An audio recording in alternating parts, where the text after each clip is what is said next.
3 weeks later. Marcel and Tanya sat at the kitchen table. Well, I need more time. My last distributor has been busted.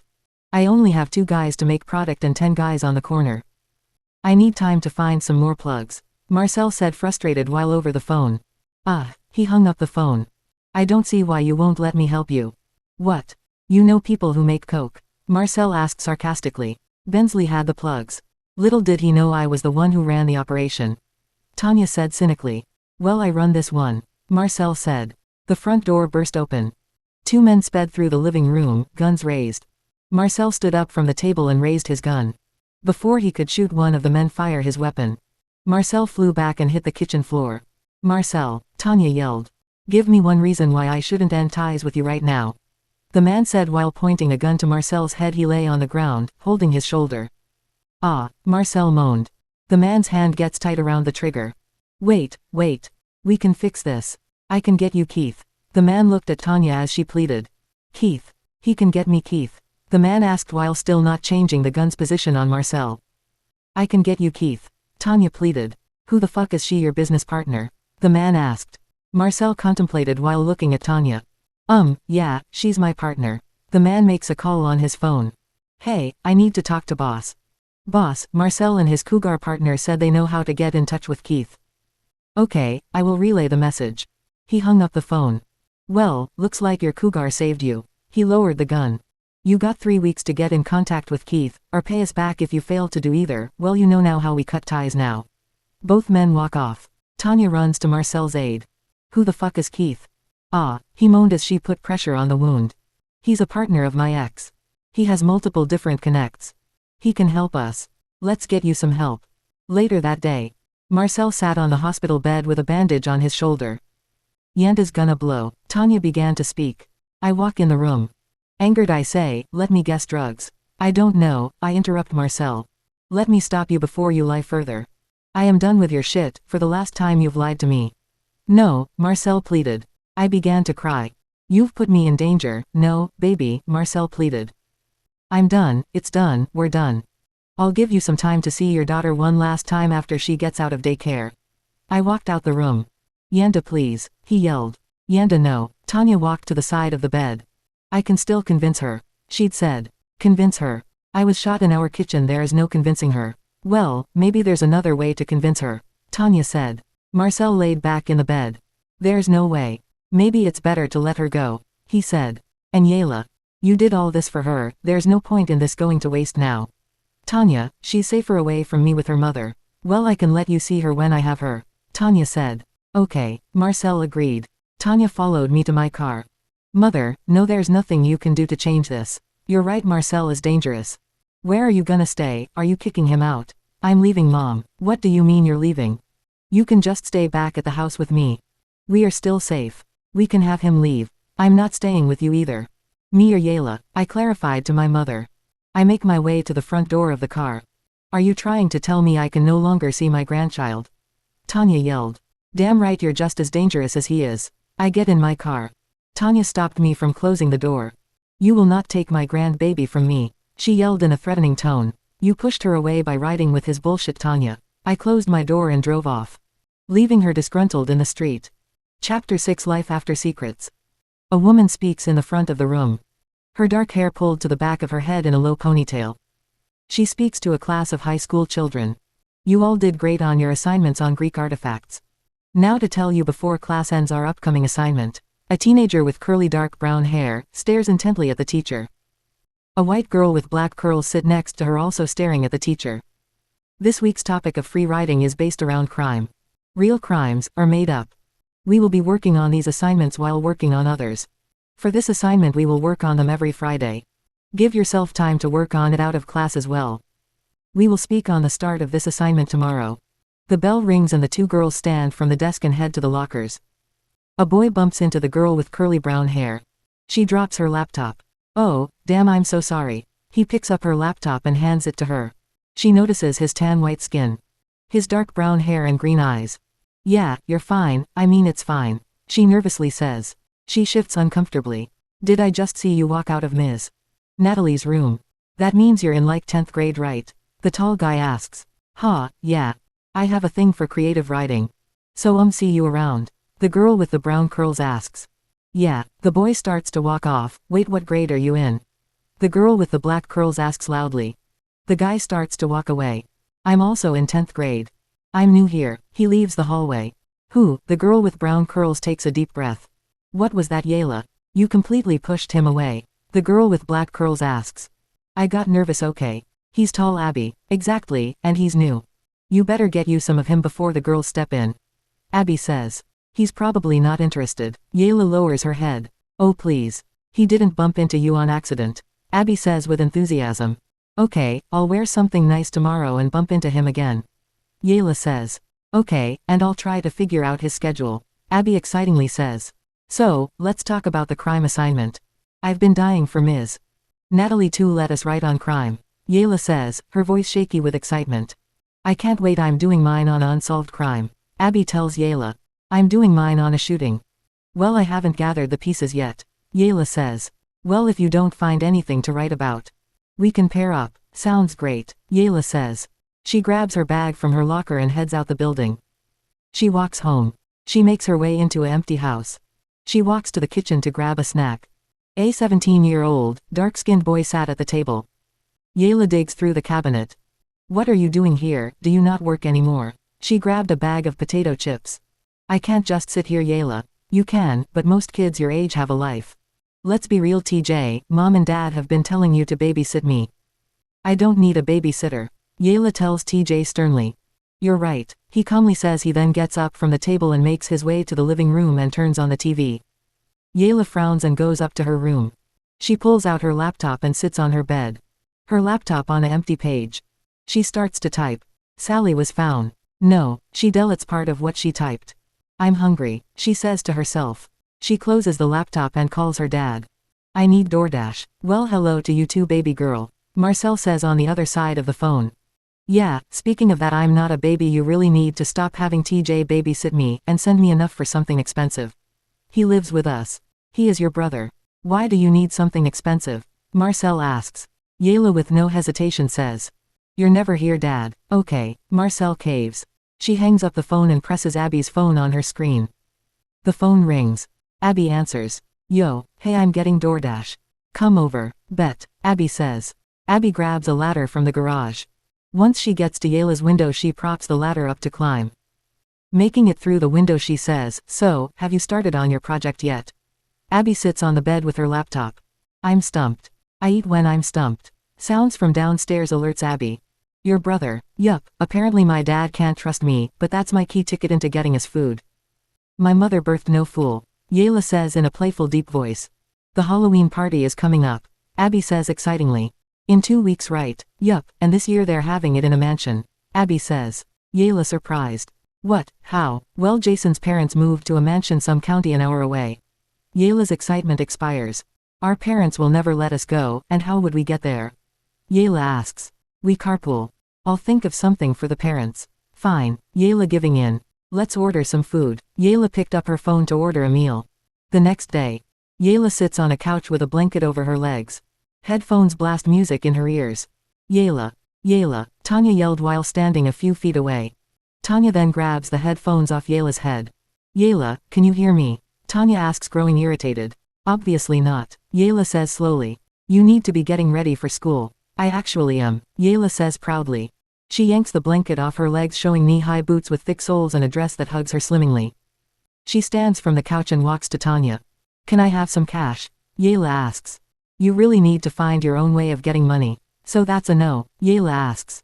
Go to school, Tanya orders. Well, I'm 15, can't get a job. I can sell drugs at school. Got any pot? Yayla says jokingly. Not funny, little girl, and those white kids got you calling it pot? Tanya asks. Yayla responds. I didn't think you'd catch what it meant if I said za or buffet. Go, Tanya says. Yayla grabs her bag and heads out the house. Yayla makes her way into the school's auditorium. High school students from freshman to senior sit in seats waiting. Yayla finds her best friend Abby and takes a seat. I didn't know we had a meeting this morning, Yayla says. Yeah, some safe sex assembly. There also. Mixing it with a depression and anxiety awareness because the holidays. Abby said. She lowers her face to an open slit in the zipper of her bag. She drinks from a flask.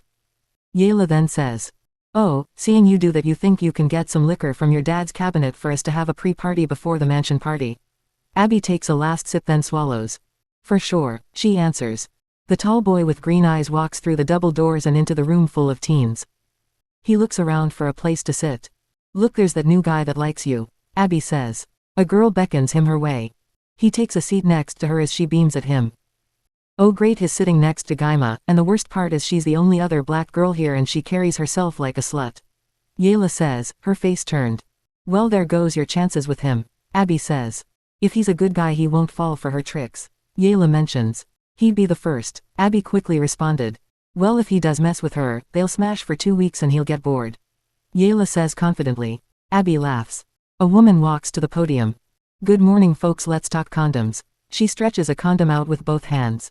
The kids snicker. Tanya walks in the living room. We need to clean out the garage. It hasn't been cleaned since Yayla was born, Tanya says. No. It's fine, and what do we need it clean for? Marcel asks with attitude. We can use it as storage, Tanya answers. I told you I'm not hiding money or product in a house with a teenager, Marcel sternly says. Well, clients are getting suspicious about the people coming through, Tanya says.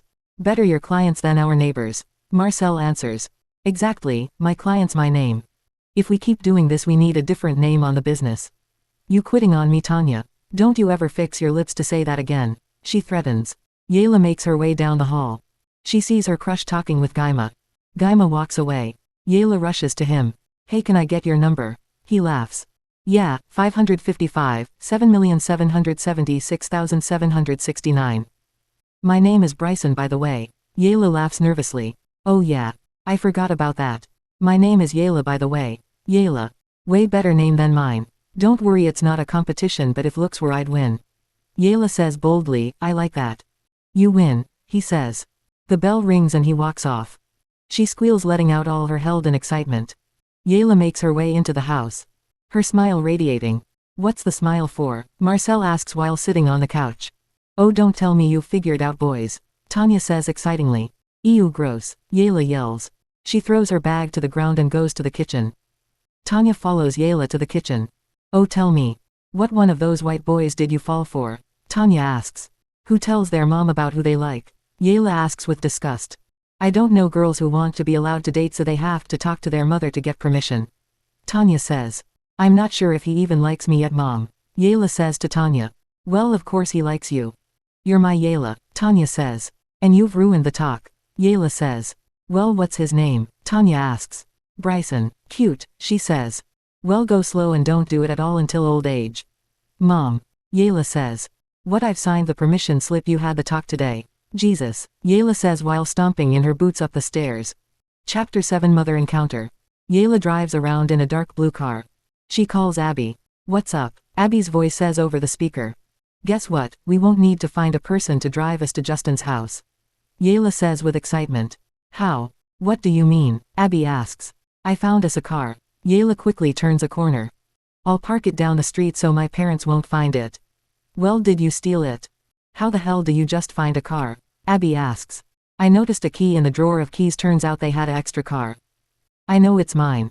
I'm just driving it early. Oh my god, your parents will kill you if they find out, Abby said, surprised. Yeah, well, at least I know we're in business, Yayla yells. Yayla walks with speed through the living room. Yeah, I'm going to get some clothes from my mom's closet and maybe invite new guy. She hangs up the phone with Abby. She looks for looks in her mother's closet. Rummaging through clothes, she noticed a box. What? Yayla asks herself. She pulls out a necklace with Yanda's name on a silver chain. Dad's cheating on Mom. Yayla sits in a pile of clothes, in shock. TJ startled her. She jumps. What are you doing? He sternly asked. She hides the necklace in her back pocket. I'm getting some clothes, it's the weekend. I'm going out like regular kids do. Yayla starts cleaning the mess on the floor. When will you like me? TJ asked. I will when you tell me why my parents hired you as my personal babysitter. I'm not. Did you find your outfit? Yes, Yayla said. Then go, TJ said. Yanda runs out the room and slams her door to her room. Yanda starts to change her clothes. TJ stands outside the door. Are you wearing something decent? TJ asked. What? Yayla yells uneagerly. What you're wearing tonight, is it appropriate? Yayla freezes. You're not my dad, TJ. She puts her bra on. And I don't feel okay talking to you while my boobs are out. TJ looked surprised. Oh, okay. He awkwardly moves away from Yayla's door. Yayla quickly walks down the street, the wind blowing through her brown curly hair. I'm on my way to come get you next. After I text, she notices two guys next to her car. Hold on, there's two idiots by my car. Yayla, Bryson, hi, I didn't notice you live over here. Yeah, is this your car? Me and my brother were just wondering where it came from. It's mine, my parents don't know about it, so it stays here. Well, my mom's starting to get suspicious, park it over that road. Mr. Carney, he doesn't ever leave. You can park in front of his house. Got you, Yayla said. Well, I was gonna text you about coming with me to a party. Unless you're already with Gaima. Nah, girl, I'm with you. My brother can't go. He's got stuff to do. Silence fills the car. Yayla taps on the steering wheel with her fingers, she stares, staying fixed on the window in front of her. She starts to find things to stare at in order to break the awkward silence in her head. Bryson picks up on the energy and awkwardly shifts in his seat. I like your hair today. It's nice every day. Oh God, should I stop? Bryson nervously asked. You're fine, you're fine. So how'd you end up in this neighborhood? Yayla asked. My dad died back in California, so we got money and moved here. Nothing too interesting, you. I've been here all my life. I have a mom and a dad, and if you look in the cup holder you'll see the mistress my dad got a bracelet for. Oh damn, Bryson says. He then grabs the necklace. Yanda, he says while eyeing the name. My dad had an affair.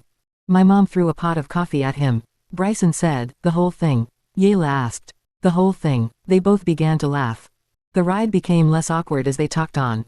Yanda stops in front of Abby's house. Is this your super hype friend? Bryson asked. Yes, my bestie. Then we pick up Macy and Stony. Abby jumps into the back seat with her book bag. I got beer and liquor, and you've got the car and a man. Abby yells. Not the man yet, Bryson says. He said not yet. Abby yells.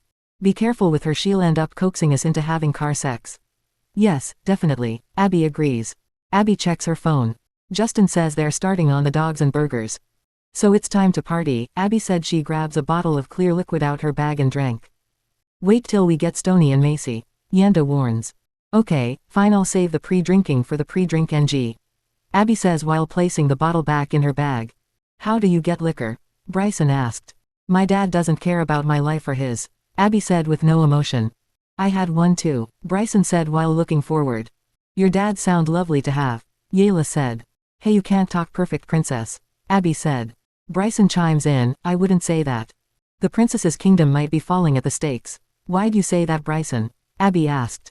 Oh, my dad is cheating with some whore with the name Yanda. Kinda sounds like your name. Abby said. Yeah, I'm not sure if I'm gonna tell my mom, maybe I should let them figure it out, but I'm definitely finding everything out about this woman. Well, our fucked up parents aside, let's party. Abby yells. She throws her legs in the air while in the backseat. Stony, a tall white girl with a messy bun and a hoodie, walks out the house. She wore that, Abby said, surprised. Stony gets in the car. Don't judge me, bitch, I saw your face. Stony said to Abby. I mean, you could at least try. Abby said. Who's this? Stony asked. He's Bryson, Yayla said cheerfully. Well, why didn't you tell me we're bringing dates? Macy is with her man, he's bringing her. Stony said. I thought I was picking her up. Not anymore, Stony said. Justin greets them at the door. What up, come on in. It's warm, it's rich, and I got Wi-Fi. Drinks, let's go, Justin yelled. Bryson grabs a shot glass. Light or dark? Bryson asked Yayla. I've never drank before. If I drink, what about driving? Yayla asked. You can stay the night here. Not many are staying, Justin offers. My dad wouldn't let me stay. Just say you're at my house. Abby said while starting to down 2 beers in her hands. Everyone starts cheering her on. The kids hit bongs in the middle of the room, passing them around, blunt smoke circling the air. The party was going great, drinks and shots passed around. Yayla stops dancing and pulls Bryson into a room upstairs. I've now drank, drove a car, I'm ready, Bryson, I'm ready for sex. Yayla says. We're too drunk, right? I mean, you sound like a virgin, Yayla interrupts him. I wanna do it. They start to kiss. She moans as he feels on her. He stops to tell Yayla, I don't have a condom. Well, there's the end of that. Yayla said, disappointed. She flops onto the couch next to him. They end up falling to sleep. Yayla woke up. She jumps at the sight of her mother. Who are you? Yayla notices Bryson was gone. Where? Looking for the man you were almost gonna give it all to. Yanda said. What's happening? Yayla, my baby. Yanda grabs Yayla's cheeks. Yayla rejects her. Who are you? Yayla asked. Yanda begins to cry. You're my daughter. You're mine, not hers, mine. Yanda yells. Yayla starts to shake. What is this? Who are you? You're not my mom. I'm your mom, not her. They brainwashed you, I'm your mother. Yayla cries. You're not my mom. Bryson grabs her as she frantically repeats, you're not my mom. It's okay, it's okay. You're here. He grabs her and pulls her close. She cries loudly. Stoney, Justin, Macy, and Abby come running in the room. Are you raping her? Abby asked. No, she had a bad dream. Bryson said. I had a woman in my dreams claim that she is my mother. It felt so real, it felt weird. Freaky, Abby said. Maybe it's because your dad is cheating on your mom. Macy questioned. I don't know, Yayla answered.